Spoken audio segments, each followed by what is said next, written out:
para sa ating lahat.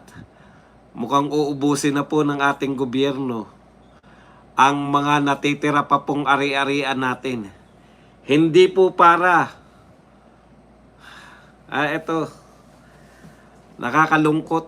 Hindi po para maitulong sa mga Pilipino, kung hindi po para maidagdag po dito po sa budget ng Pilipinas. Kung tatandaan po natin, tayo po ay deficit budget, no? Maliit po ang kinikita ng Pilipinas, pero pinakamalaki pong budget ngayon. Nagtataka po kayo bakit lalakihan pa po yung budget samantalang wala naman pong nakikita sa pagbabudget, no? Hindi ko po maintindihan kung eto pong masamang balita na to na magbebenta na naman po ng lahat na po ng natitira nating mga ari-arian, ibebenta na. Wala na talagang ititira tong gobyerno na to.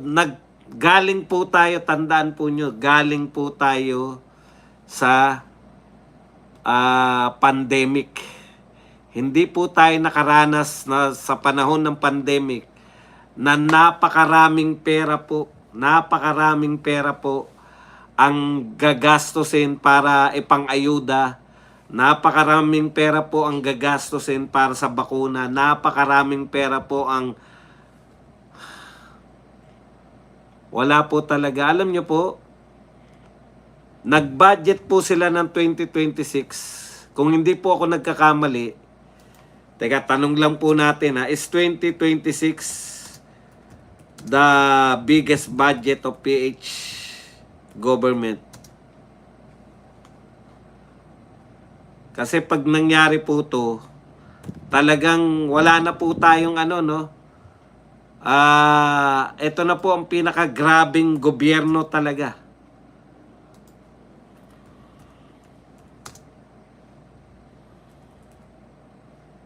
Government budget in PH.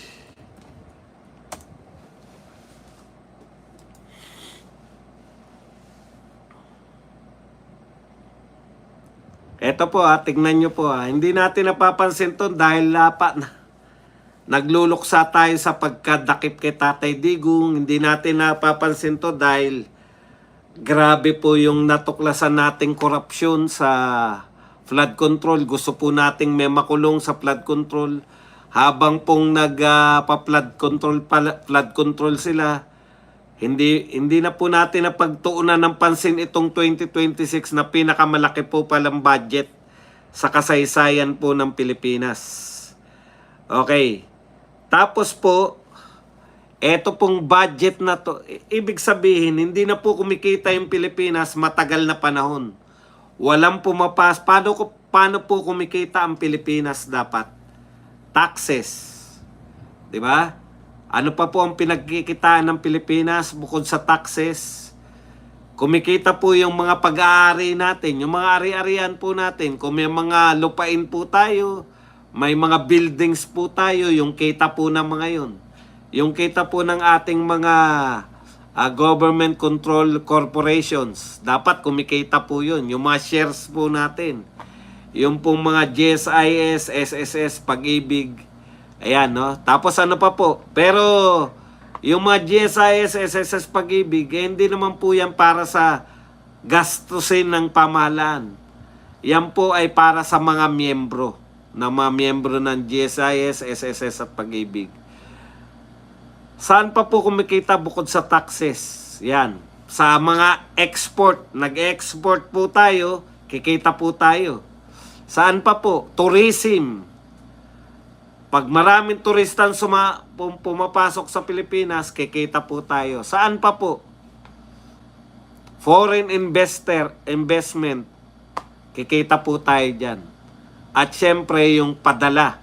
Yung ating pong mga very reliable OFWs. Mga padala po ng OFWs, yan na po. Ngayon, sa panahon po ni BBM, bagsak ang turismo, bagsak ang export, bagsak ang foreign investors, halos wala po, halos walang pumapasok na foreign investment. Ang taxes po, hindi natin alam kung nakakakolekta tayo ng maayos na taxes. Kaya natitira na lang po na pinagkikitaan po natin, mga OFW talaga. Despite na halos hindi kumikita ang gobyerno, mababalitaan pa po natin na pinakamalaking pagnanakaw na ngayon sa gobyerno natin. Pagkatapos po ng lahat ng mga kamalasan natin under nitong BBM government, wala nang ang kinikita. Alam niyo po, may kasabihan tayo sa Pilipinas, habang maikli ang kumot, magnakaw ka ng kumot ng kapitbahay. Habang maikli po ang kumot, magtiis mamaluktot. Pagkasyahin mo yung yung kinikita mo, pagkasyahin mo, yung pagbabudget. Akalain nyo, halos wala na nga tayong kinikita sa lahat ng pwedeng kitain.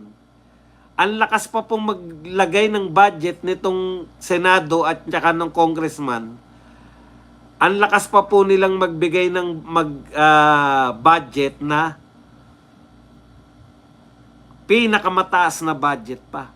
Dapat nagbabawas na kayo ng pagkakagastusan, di ba? Eh hindi po eh. Lalo nila nilalakihan yung budget. Ngayon, sinasabi, wala na naman tayong budget sa flood control. 'Di ba sa flood control naman yung nakawan? Alam nyo, niloloko nyo lang kami. Sa flood control pa lang po tayo. Flood control pa lang po yung pinag-uusapan natin. Napakarami na nating nakawan. Mga nakawan na nakita sa flood control pa lang. Ibig sabihin, eto po,